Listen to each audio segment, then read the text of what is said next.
хто є суб'єктами, хто його готував, так? У мене в анонсі жодного слова. Чого це у нас немає жодного слова в анонсі? Про що? Хто готував, хто є суб'єктом цей.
Ukraine Media Center Ukraine Forum starts its operation. My name is Vasyl Samokhvalov, and now we will be talking on an important topic, important for Ukraine, the cooperation with the countries of Global South. So today we have a study that we are about to discuss. It was prepared by the Analytical Center Ukraine United, and after the presentation we will be able to discuss the studies. So joining us are Oleksiy Kushch, economist, financial analyst, Petro Oleshchuk, political expert, Ph.D. in political science, and Dmytro Levus, international expert. So, Mr. Oleksiy, please let's start with you. So what is the study about? So thank you for the presentation, thank you for the invitation. So Analytical Center Ukraine, or Free Ukraine, Vilna Ukraina, presents the study on cooperation between Ukraine and countries of the Global South. So my colleagues are going to discuss such things as expert surveys. So within the framework of this study, we've made a roundtable that was attended by the representatives of the countries of the Global South. The ambassadors of Malaysia, Brazil, South Africa were attending. Indonesia as well. Yes, we've invited experts that specialize in Global South. They were joining us online and offline at the roundtables. We've heard a lot of interesting ideas, opinions, and the cooperation between Ukraine and the countries of Global South were regarded in a broad spectrum, such as relations with China and other problems arising in relations between China and Taiwan, and in context of the global tension that we're observing all around the world and around Ukraine, and the role of Ukraine in those global processes that are going on. On top of that, we've studied countries of the Pacific region. On one hand, they are small countries, but on the other hand, they make a significant part of the Global South. And during voting in international organizations such as United Nations, their vote is quite intense in favor of Ukraine.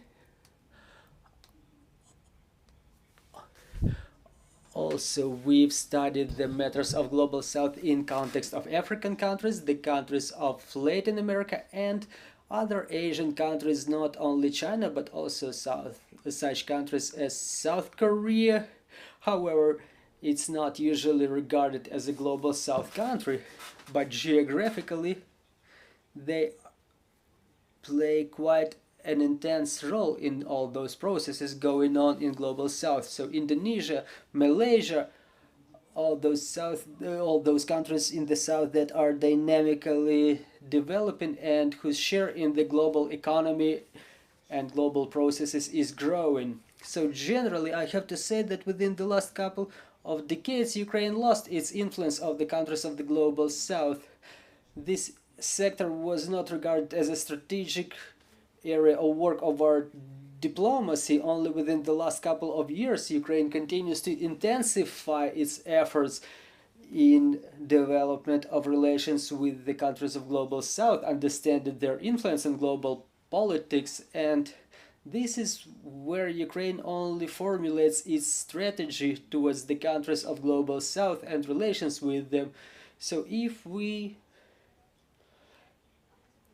regard the structure of the global south is described in the study that we're presenting today, there is no such a crystallization based on the value system or some system of standards, just like in European Union, for example, where fundamental values, fundamental rules are on top of everything, and in global south it's very remotely, sometimes controversial. So Ukraine tries to find keys in all areas, in all those big clusters or segments of global south, and we have to work separately with every such segment or cluster and to find the key to these clusters separately. Well, besides, there are processes of integration which are intensifying between the countries of the global south. They are not always favorable for us. For example, Russia plays a certain role in such a bloc of countries as BRICS. We have to study all those processes and respond adequately. So we would like to highlight a number of aspects in relations between Ukraine and global south. First of all, it's the economic relations, increase of trade operations, because Ukraine is exporting goods that are in demand in the countries of global south. First of all, those are the products of our agricultural sector, and in this regard, now that we're witnessing some difficulties with export of Ukrainian agricultural sector products to global markets, the markets of the global south may play a role of alternative, and Ukraine should intensify its trade operations with them. Again, mutual protection of investments and exchange of non-critical technologies, it should all be a part of our package of interaction in the economic sector with the countries of global south. Another area is a humanitarian sector, and here we have to emphasize Ukrainian program Grain from Ukraine that was quite intense in the global platforms. It has become a humanitarian bridge between Ukraine and African countries of global south, because those are the countries where the Ukrainian grain was supplied to, and the major part of this grain, of Ukrainian grain, was supplied to poor African countries that are suffering from famine, deficit of food, and it has become quite a significant humanitarian factor to increase the Ukrainian influence over the countries of the global south. Ukraine started being recognized in the African countries, and we have to understand that not all of the countries are well aware of Ukraine as of country, of our culture, our problems, and such humanitarian bridges, they assist in setting such good relations between different peoples and with many countries of the world. And basically intensification of strikes of Russia on the ports of Black Sea, ports of the Danube, this is an attempt to suspend this program Grain from Ukraine, because Russia is realizing they're losing their influence over the countries of global south through such humanitarian efforts of Ukraine.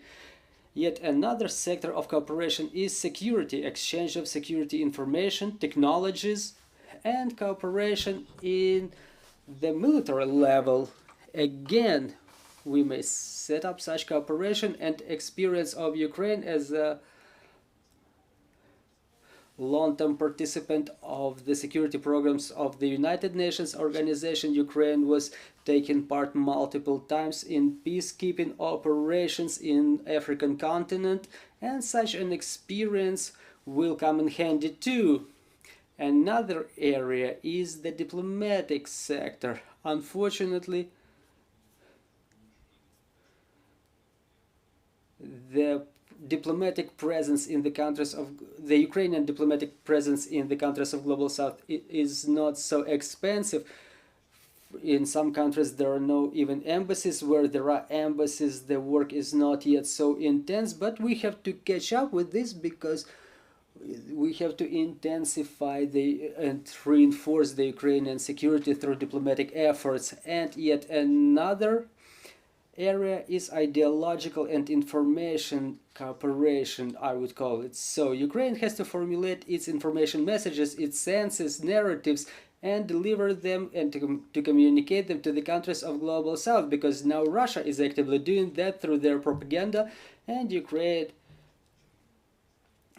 has to repel those information attacks, to resort to information resistance, but in a proactive way.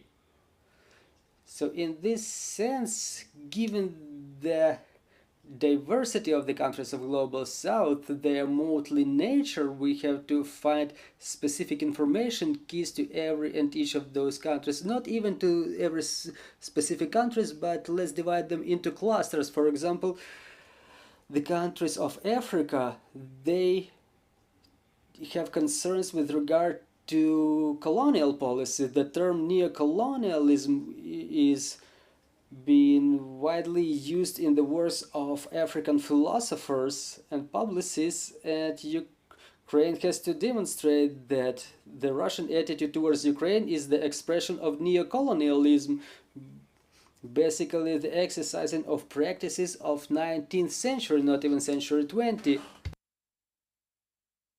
And all those messages with regard to anti-colonial fight of Ukraine against Russian colonialism, all those seeds, they may fall into a fertile soil. So we have to explain the neo-imperial policies of Russia, because all those African countries, they were fighting for their freedom against such large global empires that were controlling those territories, and they take any expressions of neo-imperial policy very sensitively.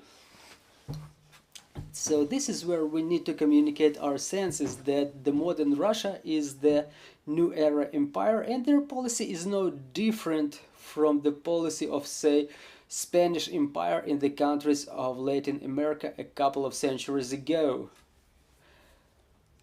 And talking about Asian countries, we have to put the emphasis on the fact that during the war of Russia against Ukraine, Russia resorts to genocide tactics. For example, China, that was suffering from Japanese aggression during World War II, they are quite sensitive to the expressions of genocide practices. So this is where we need to make where we need to make emphasis on to communicate our messages, not just to urge them to support us, not to call them to support us, but to demonstrate why the countries of the Global South are supposed to support Ukraine. And on top of that, we have to understand that all those accents, economical trade accents, they are moving towards the countries of the Global South, which play increasingly bigger role in global geopolitical processes. And in this sense, Ukraine could be an initiator of a number of initiatives.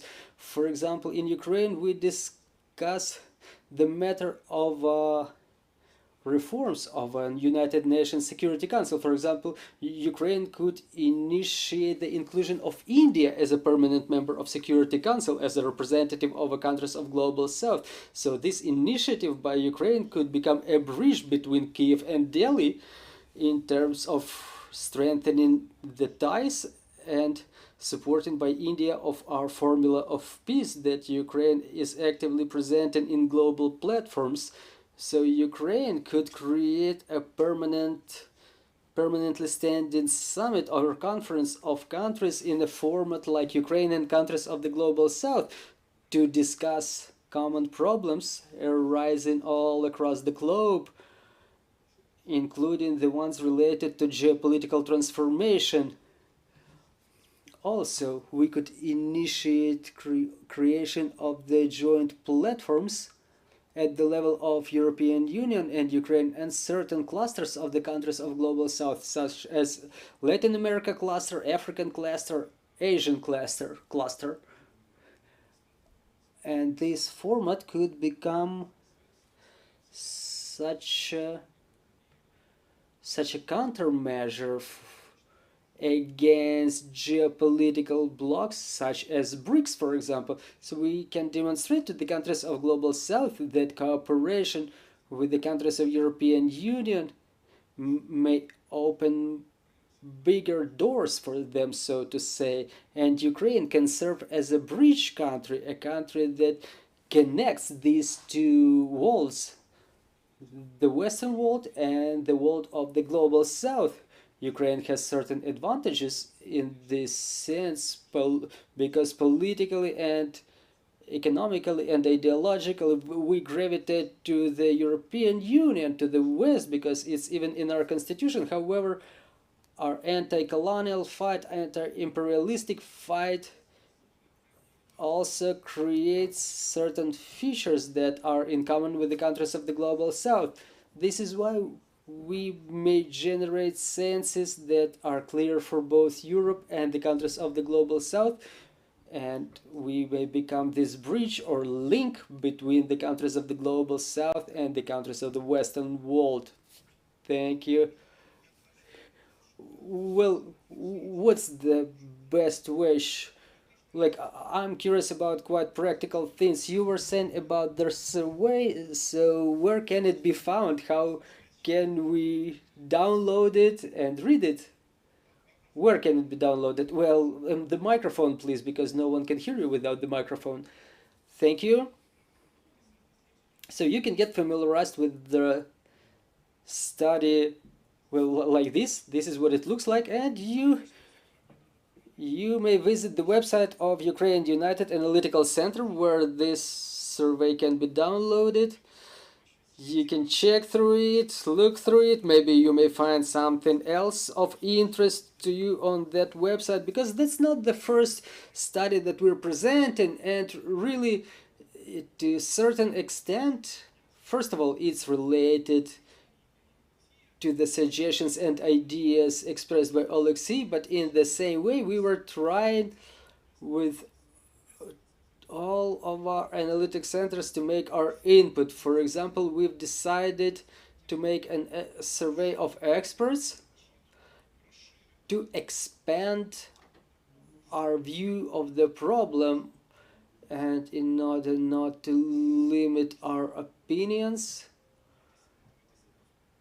to try to look at this problem under different angles. So what was the methodology? Expert survey? Yes, expert survey based on 30 questions where experts were able to provide their answers. Well, the format required some time to be spent, so probably not so much participants were involved as we wanted, but that's not only our analytical centers, those are the independent experts, representatives of other analytical institutions. We also address the embassies of the countries that we may refer to as countries of the Global South.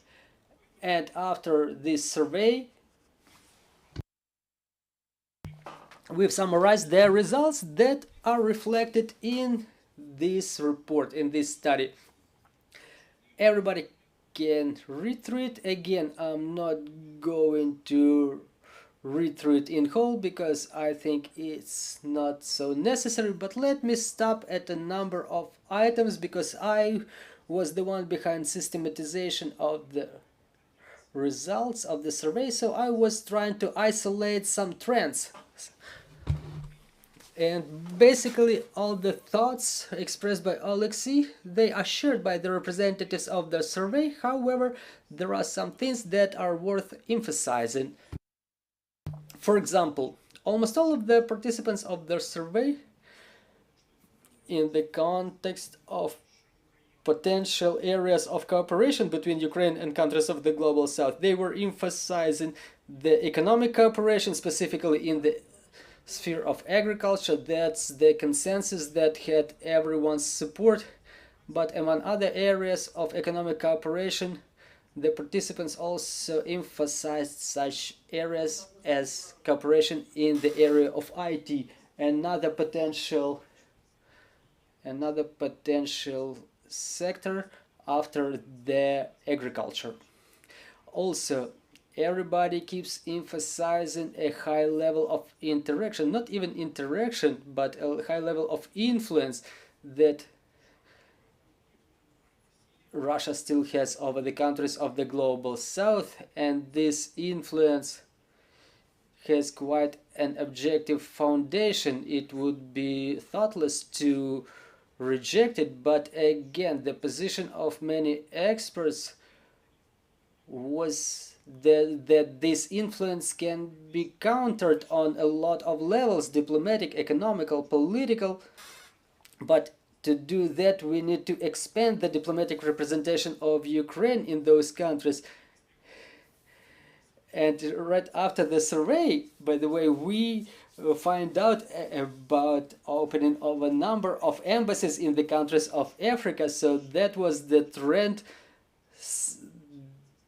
that was sensed not only by the participants of the survey, but that was probably the mainstream thought in Ukrainian policy or politics. I'm sorry. Yet another nuance I think needs emphasizing, Oleksiy was mentioning it, is the attitude and certain stereotypes in assessment of Ukraine as a country and the war between the war against Russia.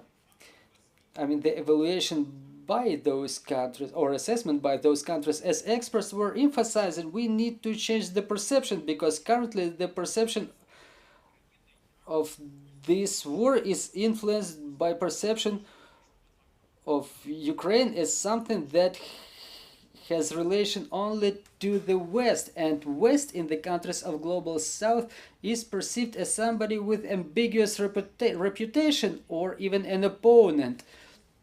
So in the context of positioning of Ukraine, we have to pay attention to such nuances as the fact that, in fact, Ukraine is expressing anti-colonial efforts, and in this context, this is what we should emphasize, that Russia is trying to reinvent the neo-colonial practices that are a present challenge for a lot of countries of the Global South, which may face those practices in one form or another. Also, we need to focus and emphasize the cooperation, because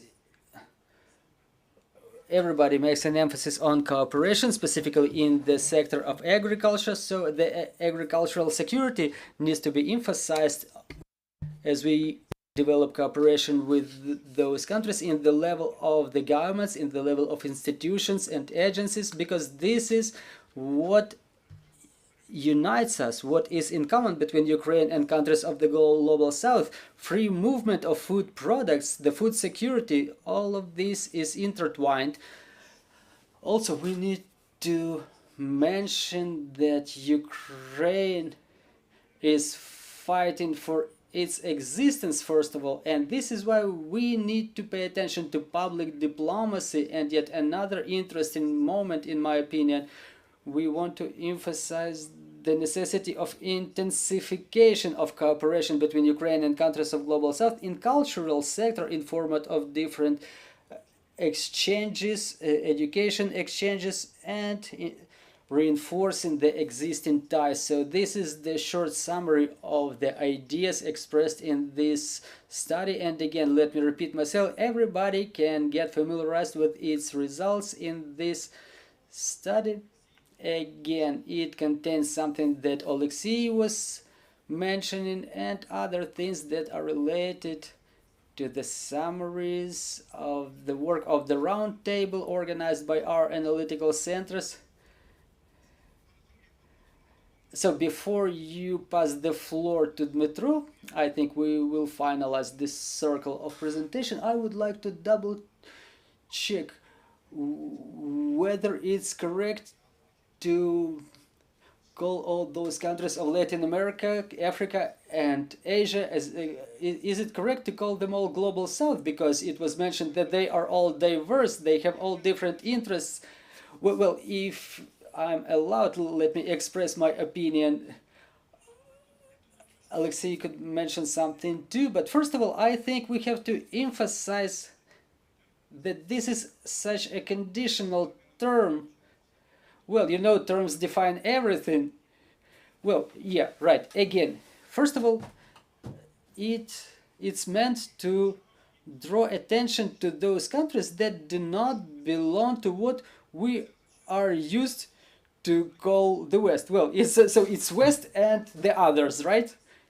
Well, yeah, but at the same time, defining some phenomena based on some negative terms, it's not quite right. This is why we've picked this term, Global South. Yeah, but for the sake of justice, it was not us who has picked that term. Yeah, but it has become quite actual in scientific and political discourse. This is why we resorted to use of the term that is already existing in this discourse. And maybe Oleksiy wants to add something. Well, basically what I would like to add is that we have to understand that consolidation of the Global South is extended in time, because if we take, like, say, a couple of hundreds of years ago, Europe was as diverse and motley. There was a lot of different countries with different interests, but within centuries or after the centuries, Europe got united about the joint platform of values. And in the same way, the countries of Global South, we see that currently the processes of self-organization are going on there. Why there's a lot of mentions of BRICS now? Because previously it was just an acronym, a club of countries that were gathering elsewhere and didn't play any significant role. What we're seeing now, they have significant ambitions. There's inclusion of new members. They developed their joint currencies or something like that. So it's difficult to forecast how long their consolidation will go. But again, the Global South has undergone its geopolitical transformation, and all those processes are related to increase of the weight of the Global South in geopolitical processes. Yeah, let's proceed to the following speaker. Yeah, it's pretty interesting. I would like even to quote. We first of all would like to thank everybody who was a part of this study, who was a part of a roundtable that, by the way, was going on in the Ukrinform platform. That was a wonderful event. And for example, talking about stereotypes, again, we've touched upon this issue, right? How to identify what Global South is quite logical. And for example, what we were talking about, that first of all, there is a stereotypical dichotomy that there is rich north and poor south. Even given the conditions of this Global South, it's not quite true, because yeah, we have quite a good illustration here. What and how can be referred to as a Global South? And even there we know that, for example, there is Argentina, who takes all possible efforts to prove that they are no global south. And even Brazil, even being one of the BRICS locomotives, I think that there might be some questions arising. Again, there is another stereotype or stereotypical statement that the countries of the global south are not always anti-West, and that's true to a certain extent. That there is really such trend, but even the latest votings in the United Nations, we see that it's not quite so active Ukrainian diplomacy. Let's recall that there were 2 tours of the Minister of Foreign Affairs in Africa. The first tour was interrupted after the beginning of the massive Russian strike on Ukraine, and then there was a second tour, and this voting in the United Nations, yes, or those votings in UN, they do not demonstrate any mental changes that should have happened in the global south. We cannot say they're irreversible, but again, support of Ukraine and non-support of Russia is evidence of something already. And again, we may say that, for example, that the role of Chinese People's Republic, we were discussing it, and right away, as we hear Global South, PRC, BRICS, institutionalization of Global South, that was just mentioned by Oleksiy, the whole pile of illusions, reminiscences, but we can confidently state, for example, that PRC tries to be a voice of the global south without referring themselves to as a global south, because they view themselves as the center of power, and it was always like that, let's be honest. And again, not all of the global south wants China to be their voice. This is obvious.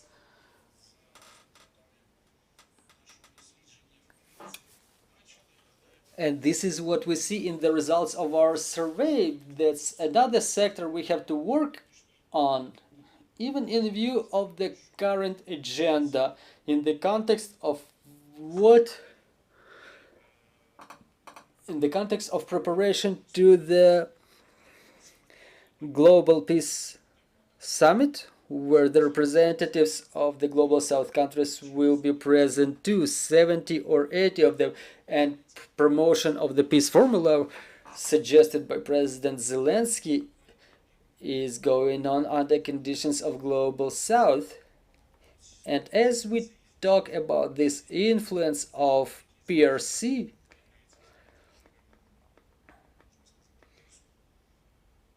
that is expressed as pressure, as a demand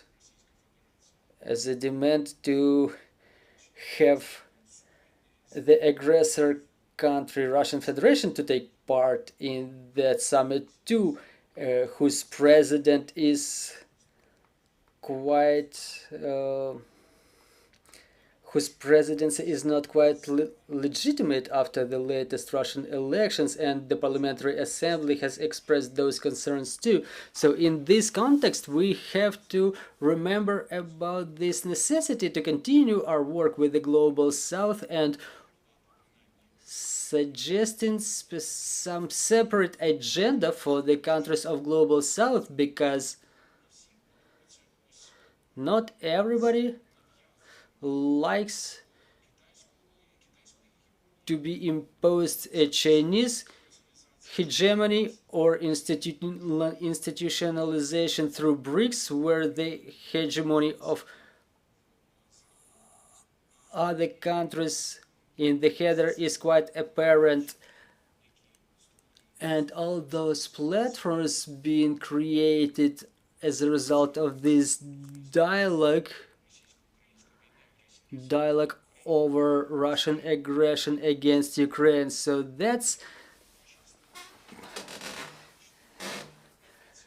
apart from our diplomatic efforts in Africa and Latin America, I mean opening of the embassies. So this is exactly the moment during which we can create, if not the new agenda for the countries of the global south, at least we may transform the existing dialogue and to establish new communication ties with the world, with the north. Thank you.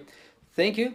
So before proceeding to the questions from the floor, let me ask the first question. We were talking a lot about the study, but let's imagine you have 2 minutes to tell a person on whom the decision making depends. Like he says, like, give me 3 or 5 suggestions from your survey. What should I focus on? So like this, 2 minutes, what would you suggest to work with the countries of the global south? You know, when president was asked, like, if my address has to last 5 hours, I can do it now. If I have to fit it within 5 minutes, yeah, I need 3 days of preparation. Yeah, so for example, look, you come up with this study and you're being asked, okay, we're going there, I need specific advice. What should we do tomorrow? Right away. So first of all, diplomatic solutions. We need Ukraine to use our chance to become a link between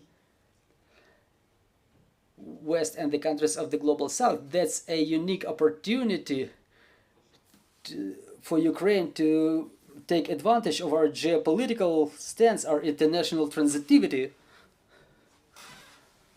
a potential of the country that can become a bridge between civilizations. Secondly, it's the fact that our economic interests are to a significant extent in the countries of global south. Our markets are there. We have to develop the cooperation there, and one of the biggest projects could be the free trade zone with India. It could be a whole economical jackpot for Ukraine. And thirdly is the security military cooperation. Ukraine, as a country who knows already how to work with the military technologies, who has some military potential, we can actively help the countries of the global south so they could protect their independence on technological information level. So those 3 sectors could summarize the key Ukrainian position in its cooperation with countries of global south. Diplomacy, economy, military, right? Exactly. Questions from the floor. Nadia Yurshenko, Ukraine Forum. I have 2 questions. First, you've mentioned that Ukraine has lost its influence in the countries of global south, but can you please remind me, when did we have any influence there and over whom we had it? And secondly, well, MFA has developed 3 strategies: Asian, African, and Latin American. How does your study correlate with those strategies? Is it a fresh view, or is it developing those strategies? Because in my opinion, it's a little bit outdated. Thank you. Well, talking about the influence of the countries of the global south, Ukraine, as a country that has become independent after the collapse of the Soviet Union, we inherited certain baggage of contacts and relations with the countries of the global south. In fact, in context of this heritage, there were things we had to dump, but there were some useful things that we had to preserve, because Soviet Union was actively cooperating with the countries of global south. It was expressed in ties at the level of not only some military or reconnaissance operations or intelligence operations, but there was political, economic cooperation. A lot of Ukrainian specialists were working in the countries of global south.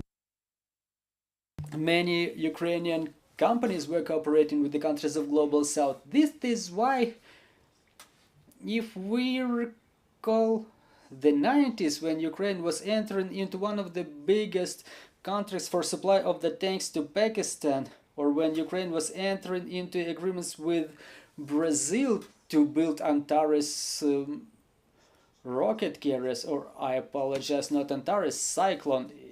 It was the rocket carrier Cyclone. It was one of the biggest space projects for the countries of Global South.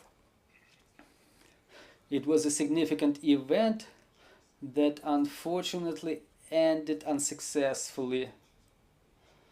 Well, I may recall other projects that we had in common, like oil mining in Egypt, cooperation with other countries of the Global South. So, saying that we had no contacts, it would be a lot of exaggeration, because Ukraine was present in many countries of the Global South, and participation in such projects as a space project in Brazil and other projects, that was evidence of the fact that this strategy existed.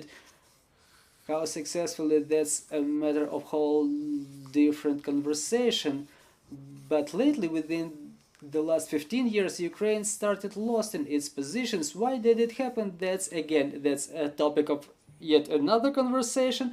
But I think that we have to talk about resumption of our relations with the countries of the Global South, because we're not starting from scratch.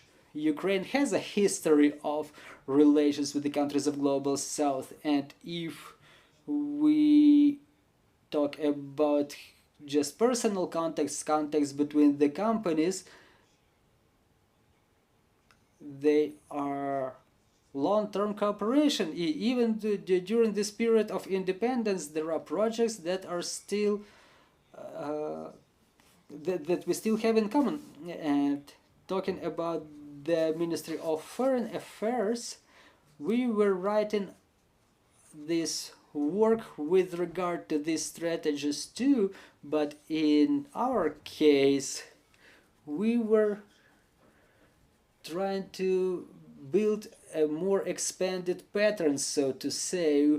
We didn't only touch upon the political but also economic information strategies that can be promoted in the countries of Global South. This is why I wouldn't say that we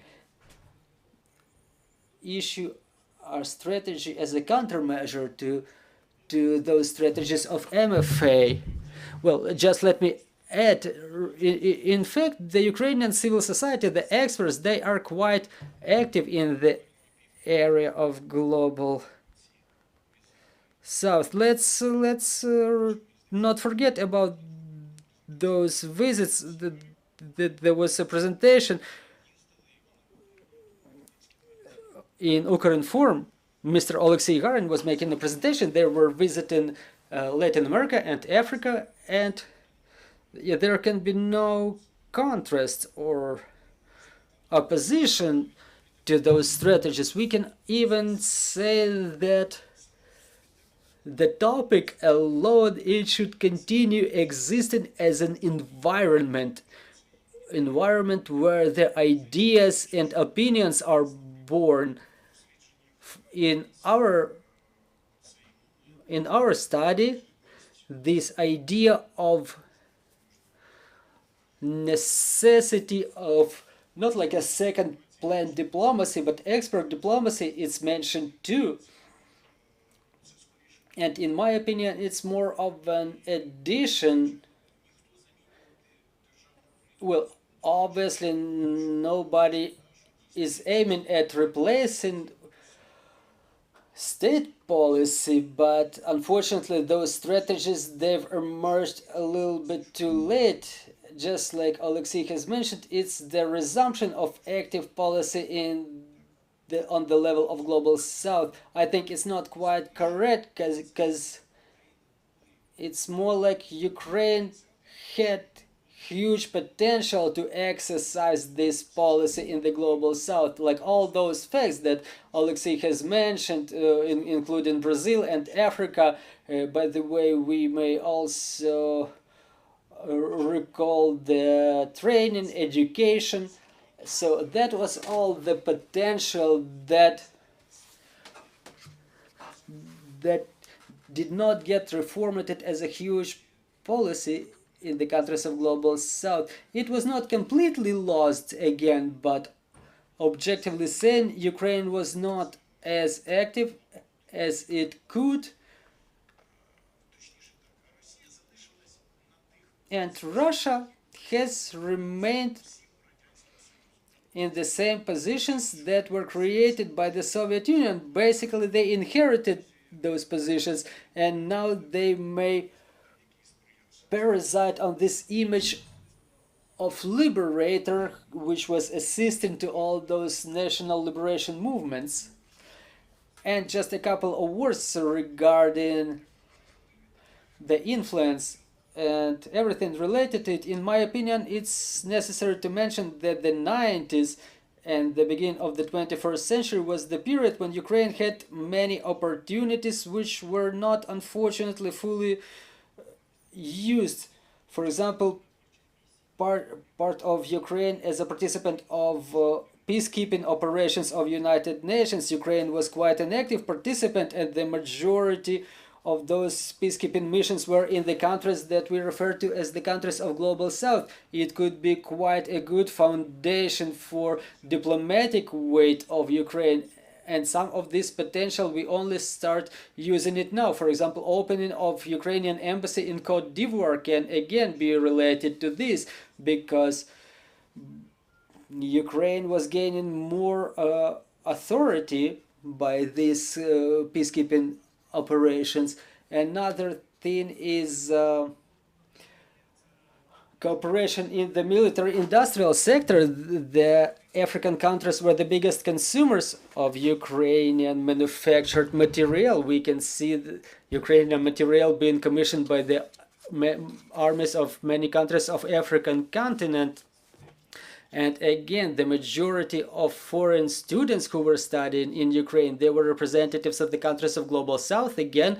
And in the same way, Ukraine had some significant representation there, but due to the lack of subjectivity on the level of its own policy, it's not like Ukraine could not use this potential. For a long period, we could not even formalize this potential and channel it properly to not only implement business projects, but also diplomatic projects, but not only formalized state diplomacy, but the soft power diplomacy as well. It could all be an efficient tool of soft power, but in my opinion, this potential was not used, was not quite used in full. Yeah, we need a little bit of translation here. Just a sec. Okay, please. Мене звати Christopher з Atlantic Media. My question is two questions essentially. First, you mentioned the old weapons manufacturing that was gutted, obviously, a decade ago under Yanukovych. How much did that change the relationship with these countries? Like, because you got really close there. How and do you see a chance it brings any of those back? And number two, when it comes to a country like India that now has told Russia, well, we're going to look elsewhere for some of our weapons. They declared neutrality on their vote at the beginning of the war, and the ambassador told me that, well, we could have voted with Russia, but we didn't. And then said, let's be honest, Ukraine gave munitions and weapons to our adversary, Pakistan. And yet, there has been this positive relationship with India. So maybe we can elaborate on how that complexity moves forward. Дякую. Хто буде відповідати? So who wants to answer? Who wants to answer about India? So, well, first of all, the supplies of weapons were always viewed as the tool of geopolitical influence in the world. And in this context, Ukraine was one of the not so numerous countries that, for example, during the 90s and the beginning of the 21st century, we've commercialized this issue, so to say, politically commercialized it, because the political elites were using the weapon supplies to get some funds for this. Specifically, it was very characteristic for the 90s to take part in some gray supply schemes, but those supplies were never used to reinforce the political influence of Ukraine and to convert those supplies into some economic or geopolitical or trade bonuses. In this sense, we may say that the supplies of weapons to the African countries did not result in establishment of some stable influence there or establishing some stable support. So it was some no-name weapon supply, just some political commercialization. Yes, right. And the same can be said about the participants of Ukrainian peacekeeping forces.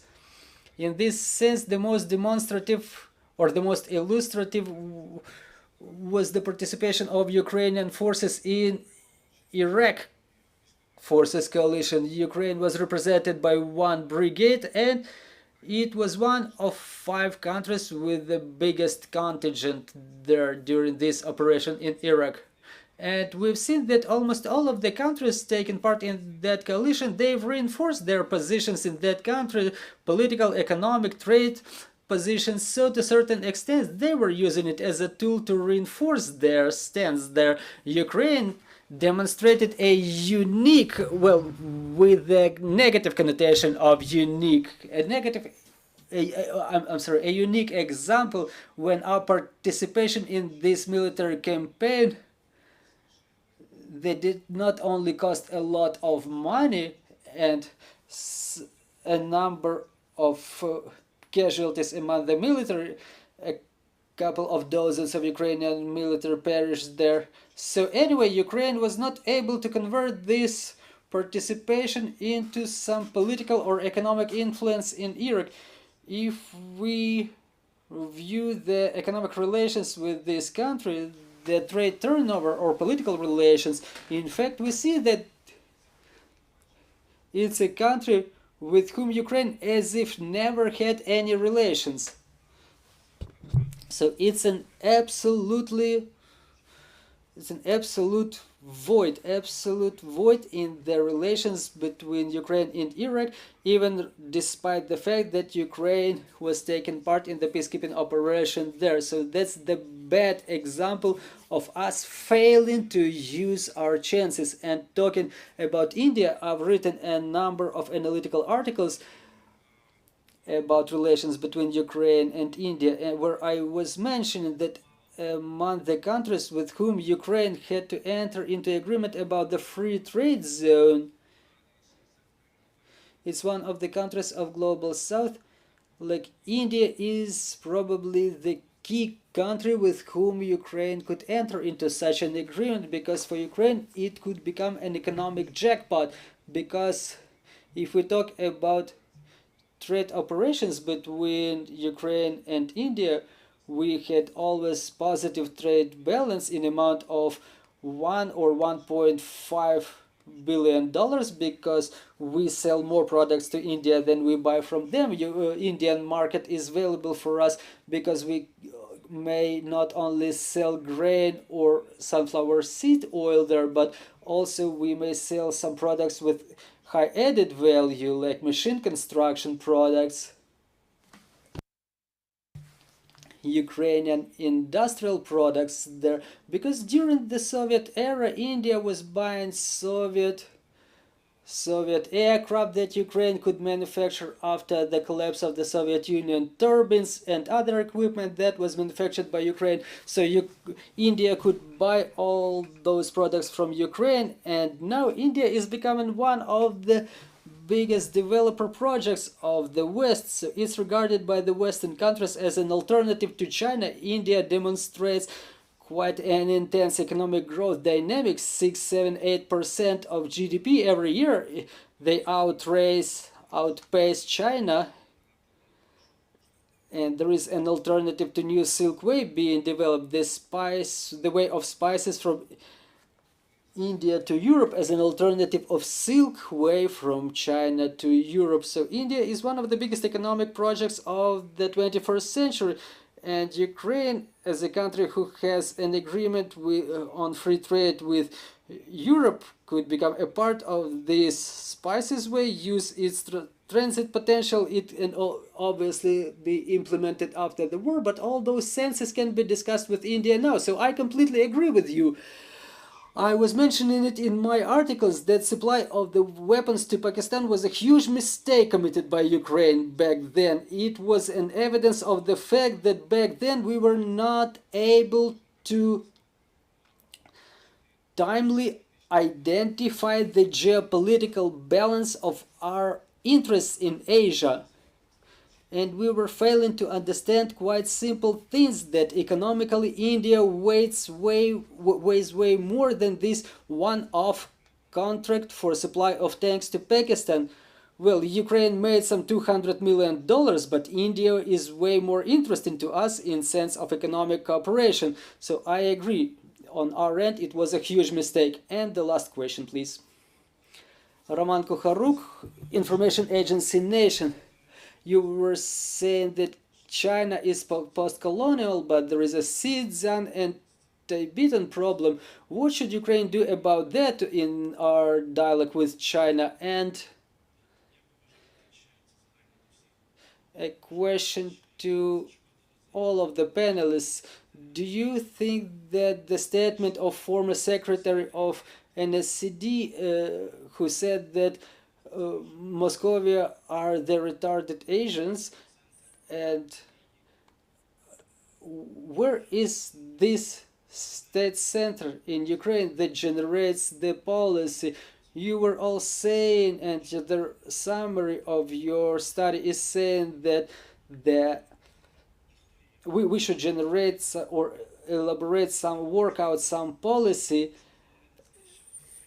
So what is the center for generation of this policy, and where are the Kolchugas? Their last question, if they ever existed. Well, I think that about Kolchugas, that's the responsibility of the military.